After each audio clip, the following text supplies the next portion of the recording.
नमस्कार दोस्तों। देखिए भेल में एक नोटिफिकेशन रिलीज हुई है। देख लेते हैं क्या है नोटिफिकेशन। भेल का मतलब क्या होता है? Bharat electronics limited. Permanent basis की जॉब आई है भेल में। और क्या है तो ईएटी के लिए आई है, जो 3 years diploma engineering from recognised institute. मतलब 3 इयर्स डिप्लोमा डिग्री आपके पास है यदि इलेक्ट्रॉनिक्स और कम्युनिकेशन स्किल वाले जो ट्रेड है उसके लिए। तो 12 पद की वैकेंसी आई है, जो आप कैटेगरी वाइज देख सकते हैं कितना है, और सैलरी भी देख सकते हैं कि 24,500 से 90,000 तक आप प्लस में जो आपको अलाउंस मिलता है वो तो मिलेगा ही।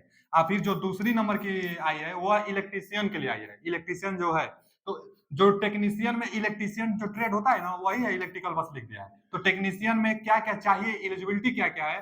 तो आईटीआई डिग्री हो, 10वीं क्लास का सर्टिफिकेट हो, और 1 इयर्स का अप्रेंटिसशिप हो। 1 इयर्स का अप्रेंटिसशिप किसी भी ट्रेड में, मतलब जिस ट्रेड से आप रिलेटेड है इससे मिलता जुलता होना चाहिए। 1 इयर्स का अप्रेंटिसशिप कहीं से भी हो, किसी भी विभाग में भी हो। 15 पद है इलेक्ट्रॉनिक मैकेनिक के लिए, और इलेक्ट्रीशियन के लिए 2 पद है। कैटेगरी वाइज देख सकते हैं, और अच्छी खासी सैलरी भी है, 21,500 से 82,000 तक। प्लस में एयरलाइंस जो मिलेगा वो तो मिलेगा ही। और इसकी कुछ और इंपोर्टेंट टर्म देख लेते हैं, ये कि इसमें क्या होता है ना कि जो एलिजिबिलिटी क्राइटेरिया रखा गया है, Indian must be citizen of, मतलब candidate must be citizen of India. जो जो इंडिया से बिलोंग करता है वह इस फॉर्म को भर सकता है। एलिजिबल है जो जो इंडिया से, candidate must be eligible of India, मतलब सिटीजन ऑफ इंडिया। इंडिया से जो जितने लोग हैं वो फॉर्म को भर सकते हैं। आइए और आगे कुछ इसका मेन टर्म जो देख लेते हैं। इसमें है कि कितना आपका मिनिमम परसेंटेज मार्क होना चाहिए। जो सर्टिफिकेट है आपके पास, तो जनरली जहां जिसमें होता है ना 60 और 50%, 60-50, 60-50, ये क्या है, एससी एसटी पीडब्ल्यूडी वालों के 50% से पास होना चाहिए। और दो तीनों में जो आप टेक्नीशियन से हो, चाहे जूनियर असिस्टेंट के लिए हो, चाहे जो ईएटी के लिए भी हो, तो जर्नल और ओडब्ल्यूसी जो ओबीसी होते हैं उन लोगों के लिए 60%, और एसटी एसटी पीडब्ल्यूडी के लिए 50% मार्क्स चाहिए आपको।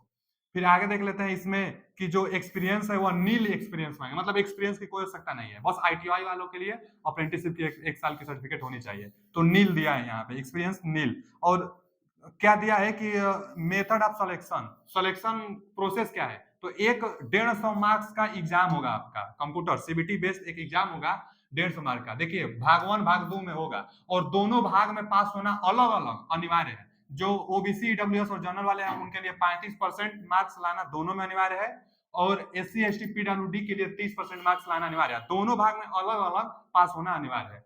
कितना कितना आता है क्वेश्चन, तो टेक्निकल में 100 मार्क्स का होगा, और जनरल अवेयरनेस जो होगा नॉन टेक्निकल 50 मार्क्स का होगा। क्या क्या सिलेबस होगा तो देख लीजिए, मैथ भी होगा, न्यूमेरिकल भी होगा, रीजनिंग भी होगी, इंग्लिश भी होगी, सब कुछ यहाँ पर दिया गया है कि क्या क्या जनरल नॉलेज भी होगा। तो नॉन टेक 50 मार्क्स का, और ये मतलब इसमें भी 17-18 नंबर लाना होगा, और कम से कम 100 में 35 नंबर इसमें भी लाना होगा, तभी आप पास हो पाएंगे।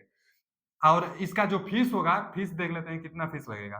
तो जीएसटी और 250 चार्ज, ये चार्ज किसके लिए है, तो जर्नल के लिए, ओबीसी के लिए और ईडब्ल्यूएस के लिए। और जो एससी एसटी पीडब्ल्यूडी कैंडिडेट हैं उनके लिए कोई फीस देना नहीं है, कोई फीस देना नहीं, मतलब फीस चार्ज नहीं है एससी एसटी पीडब्ल्यूडी के लिए। जो जर्नल ओबीसी और ईडब्ल्यूएस के लिए है उनके लिए 250 रुपए फीस है, प्लस जीएसटी, मतलब 300 के आसपास फार्म का खर्चा पड़ जाएगा।